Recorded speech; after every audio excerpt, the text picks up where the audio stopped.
Hi friends, today I have a story for you called Alexander and the Terrible, Horrible, No Good, Very Bad Day. And this is written by Judith Viorst, illustrated by Cruz. Poor Alexander, he's going to have a terrible day.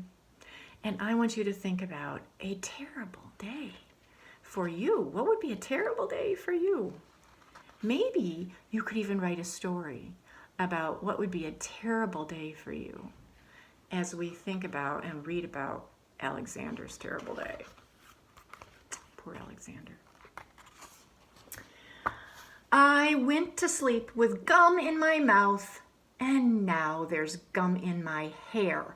And when I got out of bed this morning, I tripped on the skateboard, and by mistake, I dropped my sweater in the sink while the water was running, and I could tell it was going to be a terrible, horrible, no good, very bad day.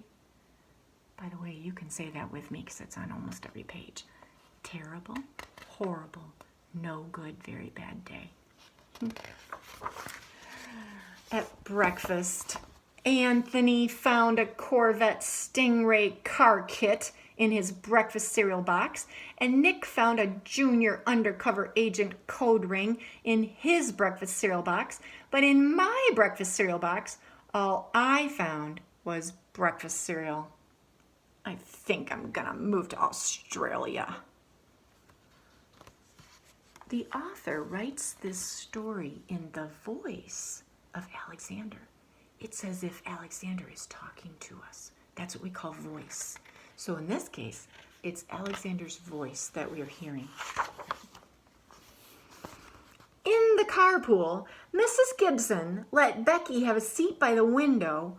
Audrey and Elliot got seats by the window too. I said I was being scrunched.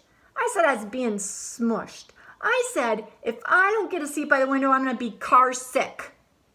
No one even answered. I could tell it was going to be a terrible, horrible, no good, very bad day. Don't you hate it when that happens?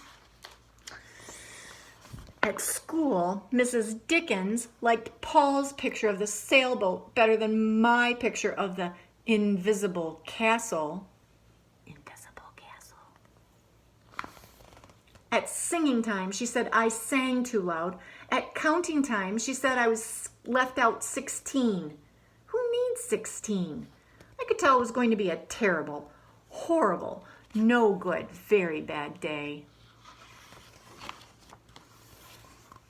I could tell because Paul said I wasn't his best friend anymore. He said that Philip Parker was his best friend and that Albert Mayo was his next best friend and then I was only his third best friend. I hope you sit on a tack, I said to Paul. I hope the next time you get a double-decker strawberry ice cream cone, the ice cream part falls off the cone part and lands in Australia. What a terrible day. Poor Alexander. There were 2 cupcakes in Philip Parker's lunch bag, and Albert got a Hershey bar with almonds, and Paul's mother gave him a piece of jelly roll that had little coconut sprinkles on the top. Guess whose mother forgot to put in dessert? It was a terrible, horrible, no good, very bad day. Would that make your day very bad too, if you didn't get dessert? Everybody else did. That's what it was, because after school, my mom took us all to the dentist, and Dr. Fields found a cavity just in me. Come back next week and I'll fix it, said Dr. Fields. Next week, I said, I'm going to Australia. On the way downstairs, the elevator door closed on my foot, and while we were waiting for my Mom to go get the car, Anthony made me fall where it was muddy, and then when I started crying because of the mud, Nick said I was a crybaby, and while I was punching Nick for saying crybaby, my mom came back with a car and scolded me for being muddy and fighting. I'm having a terrible, horrible, no good, very bad day, I told everybody. No one even answered. So then we went to the shoe store to buy some sneakers. And Anthony chose the white ones with blue stripes. And Nick chose red ones with white stripes. And I chose blue ones with red stripes. But then the shoe man said, "We're all sold out. They made me buy plain old white ones, but they can't make me wear them." When we picked up my dad at the office, he said I couldn't play with his copying machine, but I forgot. He also said to watch out for the books on his desk, and I was careful as I could be, except for my elbow. He also said don't fool around with his phone, but I think I called Australia. My dad said please don't pick him up anymore. It was a terrible, horrible, no good, very bad day.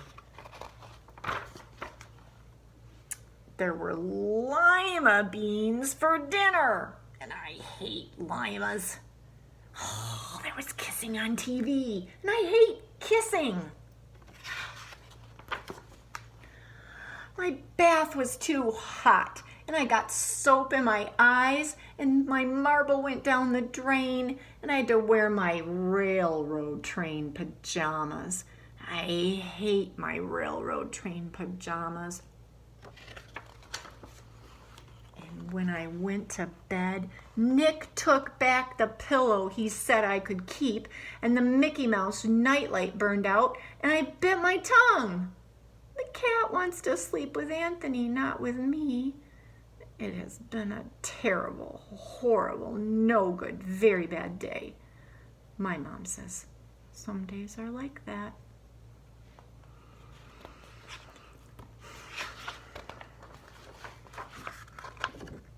Even in Australia.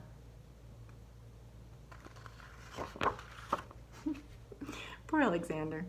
Can you write a story about what would be a terrible, horrible, no good, very bad day for you?